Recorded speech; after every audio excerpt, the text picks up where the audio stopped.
আসসালামু আলাইকুম দর্শক, আমন্ত্রণ জানাচ্ছি মাই টিভির সংবাদে। রিসাত জাহান মন্টু সংবাদ জুড়ে সাথে আছে। শুরুতেই সংবাদ শিরোনাম। বাড়ল রেল ভাড়া, শিবচর ভাঙা সহ 5 জেলাবাসীর জন্য নতুন কমিউটার ট্রেন চালু। দ্রুত উদ্বোধন হবে ঢাকা যশোর রেল লাইন, জানিয়েছেন রেলমন্ত্রী। রবিবার থেকে সব মাধ্যমিক স্কুল, কলেজ ও মাদ্রাসা খোলা। শিক্ষা মন্ত্রণালয়ের বিজ্ঞপ্তি, সোমবার থেকে বৃষ্টির পরিমাণ বাড়তে পারে, জানিয়েছে আবহাওয়া অফিস। অপসাংবাদিকতা চর্চা মূল সাংবাদিকতাকে ক্ষতিগ্রস্ত করছে বললেন তথ্য প্রতিমন্ত্রী। পরিবেশ বিষয়ক সাংবাদিকতায় হয়রানির শিকার বলে সহায়তা দেওয়ার আশ্বাস। আসন্ন উপজেলা পরিষদ নির্বাচন সরকারের পাতানো ফাঁদ, বলছে বিএনপি। উপজেলা নির্বাচন হবে প্রভাব মুক্ত, জানিয়েছেন ইসি রাশিদা সুলতানা। বরিশাল বাস টার্মিনালে হর্ন দেয়াকে কেন্দ্র করে তুল কালাম কাণ্ড, পাল্টাপাল্টি হামলা, ভাঙচুর ও মারধর।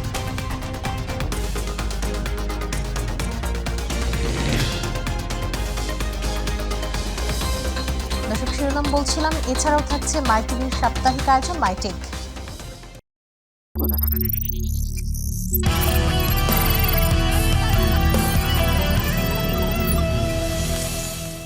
এবার বিস্তারিত। আজ থেকে বাড়ল রেলের ভাড়া। রুট ভেদে 7 থেকে 9% ভাড়া বৃদ্ধি পেয়েছে। একই সাথে বাড়ছে কন্টেইনার পরিবহন ভাড়াও। বাংলাদেশ রেলওয়ে এতদিন বেশি দূরত্বের টিকিট ছাড় দিয়ে বিক্রি করত, তবে এখন থেকে এই রিয়াতি সুবিধা উঠে যাচ্ছে। নতুন দামে টিকিট কেটে অসন্তুষ্টি প্রকাশ করেছেন যাত্রীরা। প্রতিনিধি শাহজালাল জুয়েলকে সাথে নিয়ে আবু সাইদ রিপোর্ট। দূরত্ব ও সেকশন ভিত্তিক রেয়াত প্রত্যাহার করায় আজ থেকে ট্রেনের ভাড়া বেড়েছে। মর্যাদ সুবিধা প্রত্যাহারের আগে 101 থেকে 250 কিলোমিটার ভ্রমণে 20%, 251 থেকে 400 কিলোমিটার ভ্রমণে 25% এবং 400 কিলোমিটার বেশি দূরত্বের জন্য 30% ছাড় পেতেন রেলের যাত্রীরা। সেই বিধান উঠে যাওয়ায় বর্তমানে গন্তব্যভেদে 20 টাকা থেকে 150 টাকা পর্যন্ত শোভন চেয়ারের টিকিটের দাম বেড়েছে। আর এসি চেয়ারের দাম সর্বোচ্চ 300 এবং কেবিনের ভাড়া বেড়েছে 400 টাকা পর্যন্ত। আগে আমাদের ভাড়া ছিল 415 টাকা, এখন ওটাই হচ্ছে 505 টাকা। তো হচ্ছে এটা অনেক বেশি। ভাড়া আগে ছিল 360 টাকা, আর আজকে যে টিকিট সেটা 430 টাকা। এত ডিফারেন্টে ভাড়াটা আমাদের জন্য আসলে কষ্টকর। আমাদের আগের ভাড়াটাই এখন রেয়াত প্রত্যাহার করে পূর্বের ভাড়ায় ফেরত দিয়েছে। নতুন তালিকা অনুযায়ী ঢাকা চট্টগ্রাম রুটে তুলনা এক্সপ্রেস ট্রেনে শোভন চেয়ার শ্রেণীর ভাড়া 335 টাকা থেকে বেড়ে 405 টাকা ও এসি চেয়ার শ্রেণীর আসনের ভাড়া 656 টাকা থেকে বেড়ে 777 টাকা দাঁড়িয়েছে। কিশোরগঞ্জ এক্সপ্রেস ট্রেনে শোভন চেয়ার ও এসি চেয়ার শ্রেণীর ভাড়া 150 ও 288 টাকা থেকে বেড়ে যথাক্রমে 160 ও 305 টাকা দাঁড়িয়েছে। ঢাকা রাজশাহী রুটে সিল্ক সিটি এক্সপ্রেস ট্রেনে শোভন চেয়ার ও এসি চেয়ার শ্রেণীর ভাড়া 340 ও 656 টাকা থেকে বেড়ে যথাক্রমে 405 ও 771 টাকা দাঁড়িয়েছে। ঢাকা নোয়াখালী রুটে উপকূল এক্সপ্রেস ট্রেনে শোভন চেয়ার ও এসি চেয়ারের শ্রেণীর ভাড়া 275 ও 524 টাকা থেকে বেড়ে যথাক্রমে 310 ও 593 টাকা দাঁড়িয়েছে। ঢাকা সিলেট রোডে পারাবত এক্সপ্রেস ট্রেনে শোভন চেয়ার ও এসি চেয়ার শ্রেণীর ভাড়া 320 ও 610 টাকা বেড়ে যথাক্রমে 375 ও 719 টাকা দাঁড়িয়েছে। ঢাকা খুলনা রুটে সুন্দরবন এক্সপ্রেস ট্রেনে শোভন চেয়ার ও এসি চেয়ার শ্রেণীর ভাড়া 500 ও 955 টাকা থেকে বেড়ে যথাক্রমে 625 টাকা ও 1196 টাকা দাঁড়িয়েছে। ঢাকা লালমনিরহাট রুটে লালমনি এক্সপ্রেস ট্রেনে শোভন চেয়ার ও এসি চেয়ার স্নিগ্ধা শ্রেণীর ভাড়া 505 ও 966 টাকা থেকে বেড়ে যথাক্রমে 635 ও 1214 টাকা দাঁড়িয়েছে। ঢাকা রংপুর রুটে রংপুর এক্সপ্রেস ট্রেনে শোভন চেয়ার ও এসি চেয়ার শ্রেণীর ভাড়া 505 ও 966 টাকা থেকে বেড়ে যথাক্রমে 635 ও 1214 টাকা দাঁড়িয়েছে। ঢাকা কুড়িগ্রাম রুটে কুড়িগ্রাম এক্সপ্রেস ট্রেনে শোভন চেয়ার ও এসি চেয়ার শ্রেণীর ভাড়া 510 ও 972 টাকা থেকে বেড়ে যথাক্রমে 645 ও 1237 টাকা দাঁড়িয়েছে। ঢাকা চিলাটি রোডে চিলাটি এক্সপ্রেস ট্রেনে শোভন চেয়ার ও এসি চেয়ার শ্রেণীর ভাড়া 495 ও 449 টাকা থেকে বেড়ে যথাক্রমে 620 ও 1185 টাকা দাঁড়িয়েছে। ঢাকা বেনাপোল রোডে বেনাপোল এক্সপ্রেস ট্রেনে শোভন চেয়ার ও এসি চেয়ার স্নিগ্ধা শ্রেণীর ভাড়া 480 টাকা ও 920 টাকা থেকে বেড়ে যথাক্রমে 600 ও 1150 টাকা দাঁড়িয়েছে। আর এছাড়াও শোভন চেয়ার ও এসি চেয়ার বাদে সব আন্তনগর ট্রেনে 100 কিলোমিটারের বেশি দূরত্বে এসি সিট ও বাদ এবং প্রথম শ্রেণীর সিট ও বাদ আসনের ভাড়াও আনুপাতিক হারে বেড়েছে। আবু সাইদ, মাই টিভি, ঢাকা। পদ্মাপাড়ের শিবচর ভাঙা সহ 5 জেলার মানুষের জন্য নতুন যুক্ত কমিউটার ট্রেনের উদ্বোধন করলেন রেলমন্ত্রী জিলুল হাকিম। ট্রেনটি 12টায় শিবচর স্টেশন থেকে ঢাকার কমলাপুর স্টেশনের উদ্দেশ্যে ছেড়ে যায়। প্রতিদিন সকাল 7টা 15 মিনিটে ভাঙ্গা স্টেশন থেকে ছেড়ে শিবচর, পদ্মা সেতু ও মাওয়া স্টেশন হয়ে 9টায় ঢাকায় পৌঁছাবে ট্রেনটি। এর আগে রাজবাড়ী থেকে ছেড়ে আসবে ভোর 5টায়। সন্ধ্যা 6টায় ট্রেনটি কমলাপুর থেকে আবারও একই রুটে ফিরবে। রেলমন্ত্রী জানিয়েছেন, আগামী 2 মাসের মধ্যে ঢাকা যশোরে নবনির্মিত রেল লাইন উদ্বোধন করা হবে। আমরা নতুন ট্রেন লাইন চালু হচ্ছে আগামী 2 মাসের মধ্যে। মাননীয় প্রধানমন্ত্রী ভিডিও উদ্বোধন করবেন বলেছেন।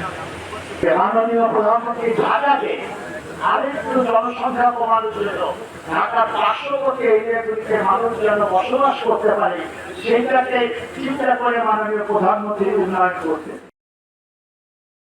রোববার থেকে সব মাধ্যমিক স্কুল, কলেজ ও মাদ্রাসা খোলা থাকবে বলে জানিয়েছে শিক্ষা মন্ত্রণালয়। শনিবার সন্ধ্যায় মন্ত্রণালয়ের তথ্য ও জনসংযোগ কর্মকর্তা এম.এ. খায়ের এক সংবাদ বিজ্ঞপ্তিতে এই তথ্য জানিয়েছেন। এর আগে প্রচণ্ড তাপপ্রবাহের মধ্যে গত 28 এপ্রিল থেকে দেশের সব শিক্ষা প্রতিষ্ঠান খুলে দেওয়া হয়। পরের দিন হাইকোর্ট দেশের সব প্রাথমিক, মাধ্যমিক স্কুল ও মাদ্রাসার ক্লাস বন্ধের নির্দেশ দেন। পরে প্রাথমিক ও গণশিক্ষা মন্ত্রণালয় থেকে সারা দেশের প্রাথমিক বিদ্যালয় বন্ধ ঘোষণা করা হয়। তবে ধাপে ধাপে দেশের কয়েকটি জেলার মাধ্যমিক পর্যায়ের শিক্ষা প্রতিষ্ঠান বন্ধের কথা জানায় শিক্ষা মন্ত্রণালয়। টানা তাপপ্রবাহের পর এখন দেশের কয়েকটি স্থানে বৃষ্টি হচ্ছে। আসছে সোমবার থেকে এই বৃষ্টির পরিমাণ আরও বাড়তে পারে বলে জানিয়েছে আবহাওয়া অধিদপ্তর। এরই মধ্যে বিভিন্ন জেলায় কমতে শুরু করেছে তাপমাত্রা। আবহাওয়া অফিস বলছে, ঢাকার তাপমাত্রা 2 দিন ধরে কমছে। 24 ঘন্টায় সিলেট বিভাগের কিছু কিছু জায়গায় এবং রংপুর, ঢাকা, ময়মনসিংহ, বরিশাল ও চট্টগ্রাম বিভাগের 2-1 জায়গায় অস্থায়ীভাবে দমকা বা ঝোড়ো হাওয়া সহ বৃষ্টি অথবা বজ্রসহ বৃষ্টি হতে পারে বলে জানিয়েছে আবহাওয়া অফিস। তখন এই যে উত্তপ্ত পরিস্থিতি, তা 2 থেকে 4 ডিগ্রি, কোথাও কোথাও 2 থেকে 6 ডিগ্রি সেলসিয়াস তাপমাত্রা কমে গিয়ে বাংলাদেশেই একটা স্বস্তিদায়ক পরিস্থিতি তৈরি করতে পারবে। অপসাংবাদিকতা চর্চা মূল সাংবাদিকতাকে ক্ষতিগ্রস্ত করছে বলে মন্তব্য করেছেন তথ্য প্রতিমন্ত্রী মোহাম্মদ আলী আরাফাত। তিনি বলেছেন, সরকার গণমাধ্যমের পূর্ণ স্বাধীনতা নিশ্চিত করতে চায়, তাই গণমাধ্যম কর্মী আইন নিয়েও নতুন করে কাজ চলছে। এছাড়া পরিবেশ বিষয়ক সাংবাদিকতায় হয়রানির শিকার হলে সহায়তা দেওয়ার কথা জানিয়েছেন তথ্য প্রতিমন্ত্রী। আমিনা হীরার রিপোর্ট। বিশ্ব মুক্ত গণমাধ্যম দিবস 2024 উপলক্ষে গ্রহের জন্য গণমাধ্যম, পরিবেশগত সংকট মোকাবিলায় সাংবাদিকতা শীর্ষক গোলটেবিল বৈঠকে প্রধান অতিথি হিসেবে অংশ নেন তথ্য ও সম্প্রচার প্রতিমন্ত্রী মোহাম্মদ আলী আরাফাত। সারা দেশের গণমাধ্যমের মধ্যে শৃঙ্খলা নেই জানিয়ে অনুষ্ঠানে প্রতিমন্ত্রী বলেন, দেশের গণমাধ্যমের মধ্যে শৃঙ্খলা আনলে নিবন্ধনহীন গণমাধ্যমের দৌরাত্ম্য কমবে। সকল সংগঠনের পক্ষ থেকে একটি কথা বলা হচ্ছে, যেগুলো রেজিস্ট্রেশন নাই সেগুলোকে বন্ধ করে দেন। তারা বলছেন এখানে একটা শৃঙ্খলা আনা দরকার, আমরা কিন্তু বলছি না। প্রতিটি সাংবাদিক ফোরাম, যে সংগঠন যারা আছেন, তারা বলছেন ন্যূনতম একটা কোয়ালিফিকেশন থাকা দরকার। সব প্রফেশনে আছে, এখানে থাকবে না কেন? সাংবাদিকদের তিনি আরো বলেন, বর্তমানে অপসাংবাদিকতার চর্চা মূল সাংবাদিকতাকে ক্ষতিগ্রস্ত করছে। মফস্বলে আবার অপসাংবাদিকতার চর্চা অনেক হয়, যেখানে পেশাদারিত্বের অভাব দেখা যায়, এবং এই অপসাংবাদিকতার চর্চা আসলে সবচেয়ে বেশি ক্ষতিগ্রস্ত করে পেশাদার সাংবাদিকদের। তারা নিজেরাই এই কথা বলছে। অন্যদিকে জাতীয় প্রেস ক্লাবে জলবায়ু রাজনীতির প্রেক্ষিত ও গণমাধ্যমের ভূমিকা শীর্ষক আলোচনা সভায়ও অংশ নেন তথ্য ও সম্প্রচার প্রতিমন্ত্রী। অনুষ্ঠানে প্রধান অতিথির বক্তব্যে তিনি বলেন, পরিবেশ নিয়ে সাংবাদিকতার চর্চা করতে গেলে তাদের পূর্ণ সমর্থন ও সুরক্ষা নিশ্চিত করা হবে। কোনো সাংবাদিক, কোনো রিপোর্টার কোনো ধরনের সমস্যায় পড়েন, স্থানীয় কোনো দ্য সো কল্ড প্রভাবশালীর দ্বারা যারা পরিবেশকে নষ্ট করার চেষ্টা করছেন, সেক্ষেত্রে আমরা সেই সাংবাদিকদের, রিপোর্টারদের পূর্ণাঙ্গ সমর্থন, সহযোগিতা এবং সুরক্ষা নিশ্চিত করব। আমিনা হীরা, মাই টিভি, ঢাকা। আসন্ন উপজেলা পরিষদ নির্বাচনকে সরকারের পাতানো ফাঁদ বলে মন্তব্য করেছেন মির্জা আব্বাস। ক্ষমতাসীনদেরকে স্বৈরশাসক অভিযোগ করে তিনি বলেন, জনরোষের মুখে আওয়ামী লীগের পতন ঘটবে। সরকার একদলীয় শাসন ব্যবস্থা কায়েম করেছে, এই অবস্থা পরিবর্তনে বিএনপি কাজ করছে বলে জানিয়েছেন দলটির স্থায়ী কমিটির অপর সদস্য ডক্টর আব্দুল মঈন খান। রাজধানীতে আলাদা কর্মসূচিতে তারা এসব কথা বলেন। মাহবুব সৈকতের রিপোর্ট। কারাগারে থাকা নেতাকর্মীদের মুক্তির দাবিতে জাতীয় প্রেস ক্লাবের সামনে মানববন্ধনে অংশ নিয়ে ক্ষমতাসীন আওয়ামী লীগ সরকারের কর্মকাণ্ডের সমালোচনা করেন বিএনপি নেতারা।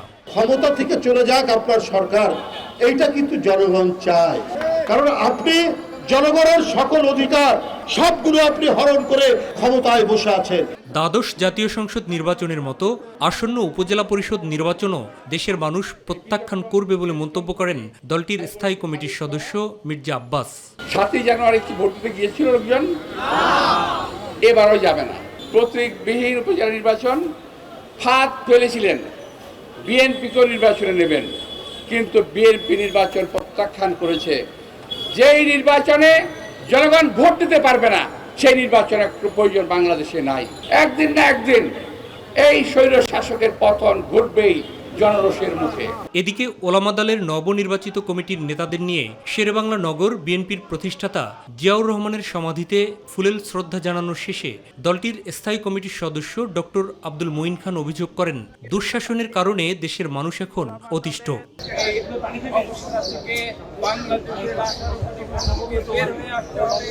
মাহবুব সৈকত, মাই টিভি, ঢাকা। নির্বাচন কমিশনার রাশেদা সুলতানা বলেছেন, উপজেলা নির্বাচন হবে প্রভাব মুক্ত। সরকারের দায়িত্বে নিয়োজিত প্রভাবশালীরা নির্বাচনে প্রভাব খাটালে কমিশন তাদের বিরুদ্ধে বিধিবিধান অনুযায়ী কঠোর ব্যবস্থা নেবে। রাজশাহী জেলা শিল্পকলা একাডেমি মিলনায়তনে 4 জেলার প্রতিদ্বন্দ্বী প্রার্থী ও নির্বাচন সংশ্লিষ্ট কর্মকর্তাদের সাথে মত বিনিময় সভায় প্রধান অতিথির বক্তব্যে তিনি কথা বলেন। ক্ষতি কিন্তু ওই সুবিধাভোগী গুরুত্বপূর্ণ ব্যক্তির হবে না, ক্ষতি কিন্তু আপনার হবে, কারণ আপনি তার সুবিধা নেবেন আর আপনি তার আইনানুগ ব্যবস্থাপনার দায় নেবেন না, তা কিন্তু হবে না। আমরা এরকম টের পেলে আমরা একদম সোজা ক্যান্ডিডেট হচ্ছে বাতিল করে দেব। বরিশালের নথুলাবাদ বাস টার্মিনালে বাস চালক ও হেলপারকে মারধরকে কেন্দ্র করে শ্রমিকদের মধ্যে সংঘর্ষের ঘটনা ঘটেছে। এ সময় তারা সড়কে বাস রেখে অবরোধ করে। বাস চলাচল বন্ধ হয়ে গেলে ভোগান্তিতে পড়েন যাত্রীরা। শ্রমিকরা জানান, মাদারীপুরের একটি বাস টার্মিনালে প্রবেশের সময় এক মোটরসাইকেল চালক ও তার সঙ্গে থাকা লোকজন বাস চালককে মারধর করেন। তাকে বাঁচাতে এক শ্রমিক এগিয়ে গেলে তাকেও মারধর করা হয়।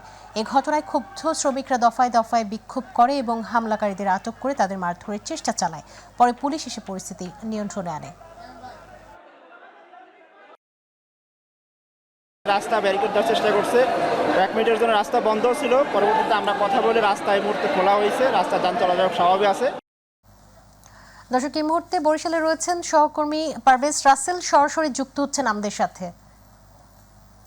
পারভেজ, সংঘর্ষের পর বাস টার্মিনালের অবস্থা এখন কেমন দেখছেন?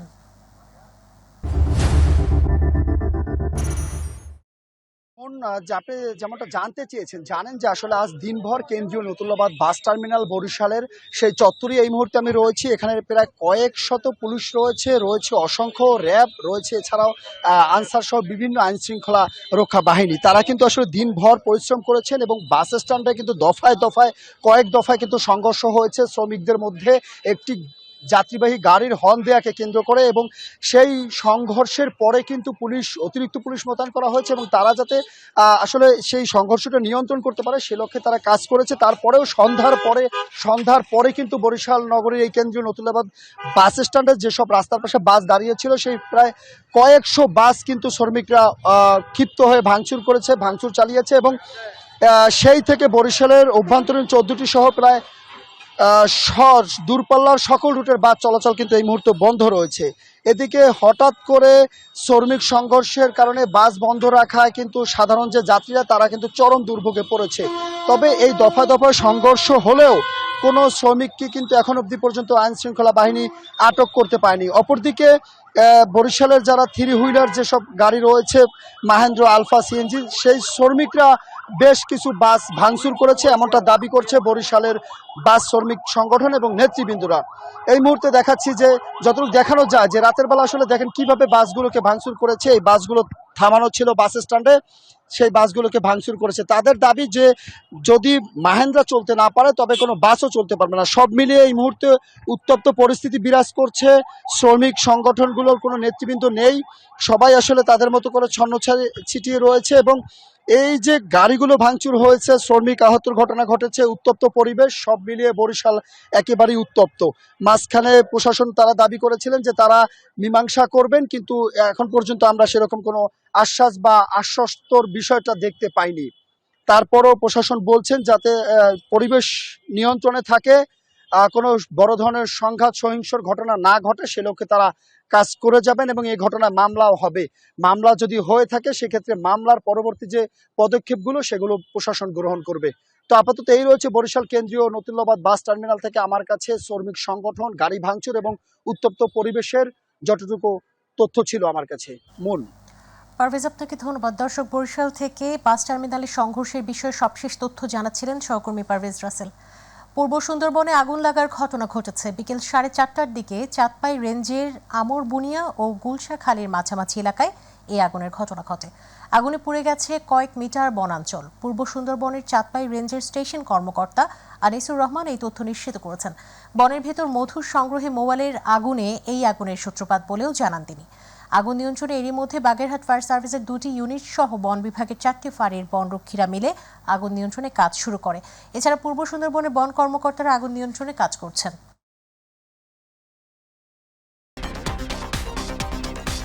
দীর্ঘ 12 বছর ধরে হুবহু এসএমসি স্যালাইনের মতো দেখতে নকল স্যালাইন তৈরি করে আসছে একটি চক্র। এতদিন ধরাছোঁয়ার বাইরে থাকলেও সম্প্রতি এই চক্রের 3 সদস্যকে আটক করেছে ঢাকা মহানগর গোয়েন্দা পুলিশ। এরপরই বেরিয়ে এসেছে চাঞ্চল্যকর তথ্য।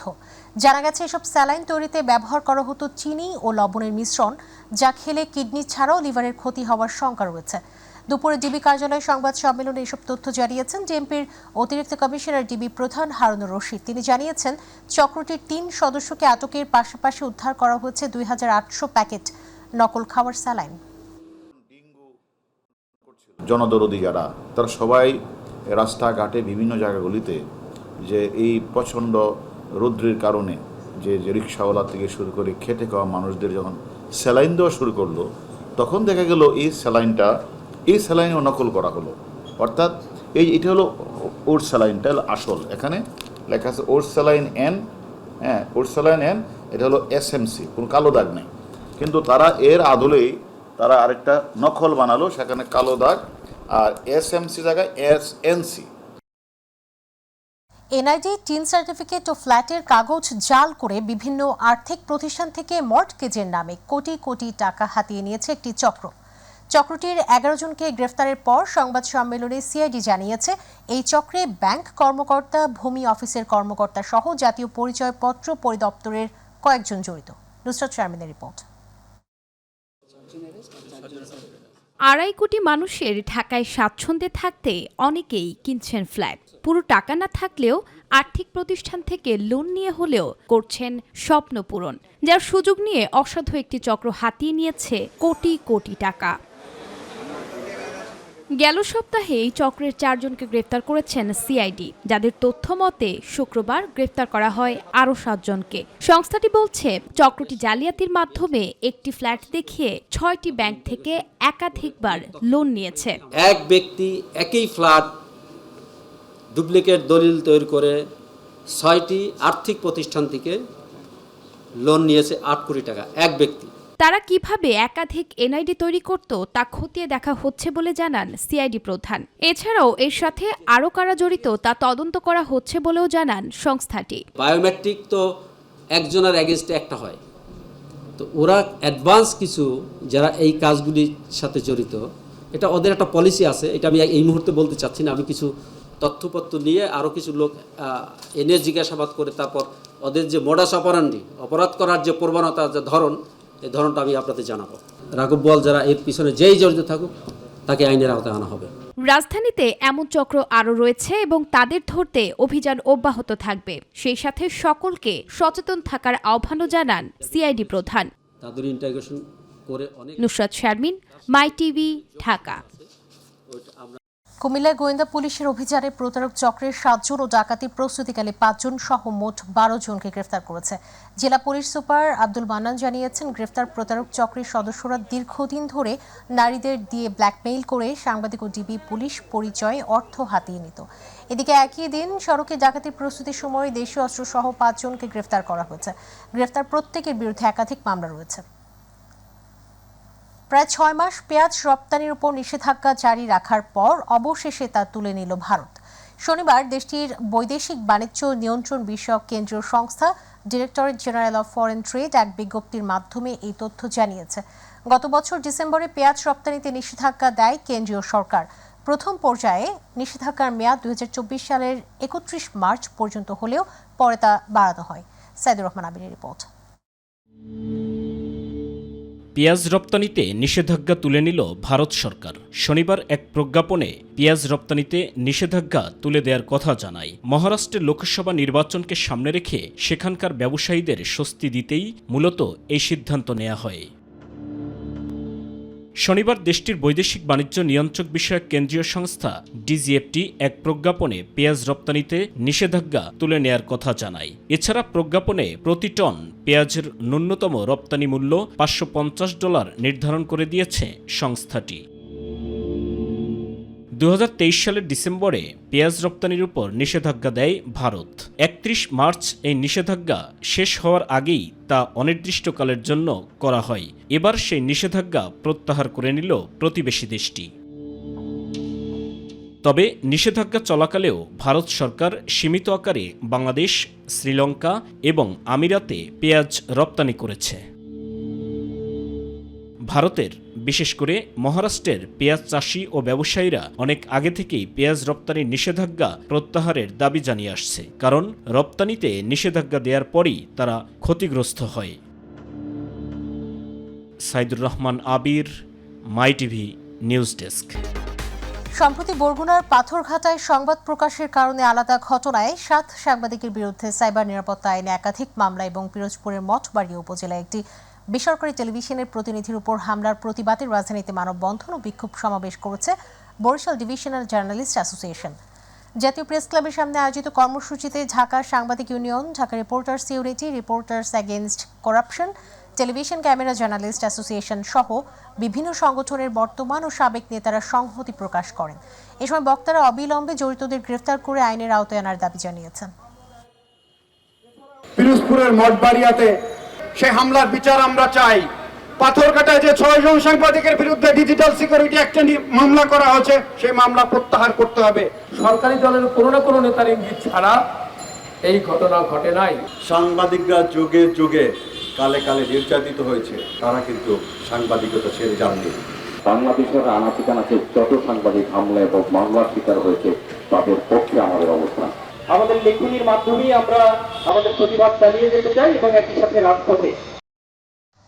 প্রবাসী সংবাদ।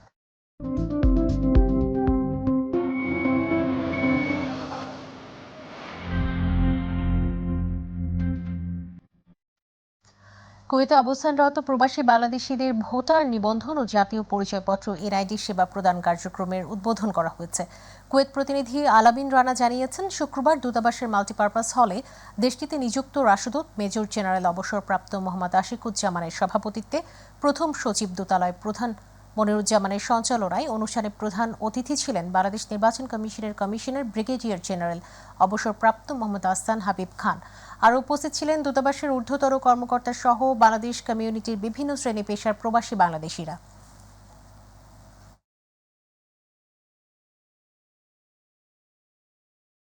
কুয়েত প্রবাসীর দীর্ঘদিনের আকাঙ্ক্ষা ছিল যে তারা যেন জাতীয় পরিচয়পত্র এখান থেকে পায়। আমাদের অ্যাম্বাসেডর মহোদয়ের ঐকান্তিক প্রচেষ্টা এবং আমাদের কাছে অনুরোধের প্রেক্ষিতে আজকে আমি এসেছি এবং তাদের আশাটা আজকে পূরণ হলো। যারা এনআইডি কার্ড পাবেন আপনারা নিশ্চয়ই জানেন, তারা ভোটার তালিকাভুক্ত হবেন এবং এনআইডি একটা বাই প্রোডাক্ট। এবং আশা করছি আপনাদের সবার সহযোগিতায়, আমাদের সম্মানিত কুয়েত প্রবাসীদের সহযোগিতায় আমরা এই সেবা কার্যক্রমটা সুন্দর করে সম্পন্ন এবং চলমান করতে পারবো। কুয়ালালামপুরে বাংলাদেশ হাইকমিশন বাংলা নববর্ষ 1431 উদযাপন করেছে। মালয়েশিয়া প্রতিনিধি আশরাফুল মামুন জানিয়েছেন, কুয়ালালামপুরের ক্রাফট কমপ্লেক্সে মঙ্গল শোভাযাত্রা, আলোচনা ও বর্ণাঢ্য সাংস্কৃতিক অনুষ্ঠানের আয়োজন করা হয়। হাইকমিশনার শামীম আহসান আমন্ত্রিত অতিথিদের বৈশাখীর উত্তরীয় দিয়ে তাদের বরণ করে নেন এবং সবার সাথে নববর্ষের শুভেচ্ছা বিনিময় করেন। মালয়েশিয়ার সাংস্কৃতিক কেন্দ্রের মহাপরিচালক মিস জুবাইদাহ বিনতি মুক্তার অনুষ্ঠানে গেস্ট অফ অনার হিসেবে উপস্থিত ছিলেন। এ সময় দেশটির বিভিন্ন দপ্তরের উচ্চপদস্থ কর্মকর্তা, বিভিন্ন দেশের রাষ্ট্রদূত ও স্থায়ী প্রতিনিধিরা উপস্থিত ছিলেন।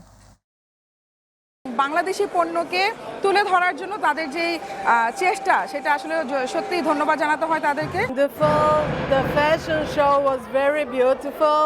দেশকে আমরা খুবই মিস করি এই দিনে, তো যাই হোক এখানে এসে আর সেই মিস করাটা কমে গেছে অনেকটাই। Japan and Bangladesh, the flag is আর এর সাথে সম্প্রতি শেষ প্রান্তে আমরা শিরোনাম জানিয়ে দিচ্ছি আরও একবার। বাড়ল রেল ভাড়া, শিবচর ভাগা সহ 5 জেলাবাসীর জন্য নতুন কমিউটার ট্রেন চালু, দ্রুত উদ্বোধন হবে ঢাকা যশোর রেল লাইন, জানিয়েছেন রেলমন্ত্রী। রোববার থেকে সব মাধ্যমিক স্কুল, কলেজ ও মাদ্রাসা খোলা, শিক্ষা মন্ত্রণালয়ের বিজ্ঞপ্তি। সোমবার থেকে বৃষ্টির পরিমাণ বাড়তে পারে, জানিয়েছে আবহাওয়া অফিস। অপসাংবাদিকতা চর্চা মূল সাংবাদিকতাকে ক্ষতিগ্রস্ত করছে বললেন তথ্য প্রতিমন্ত্রী। পরিবেশ বিষয়ক সাংবাদিকতায় হয়রানির শিকার হলেন আসন্ন উপজেলা পরিষদ নির্বাচন সরকারের পাতানো ফাঁদ, বলছে বিএনপি। উপজেলা নির্বাচন হবে প্রভাব মুক্ত, জানিয়েছেন এসি রাশেদা সুলতানা। বরিশাল বাস টার্মিনালে হলদিয়াকে কেন্দ্র করে তুলকালাম কাণ্ড, পাল্টাপাল্টি হামলা, ভাঙচুর ও মারধর।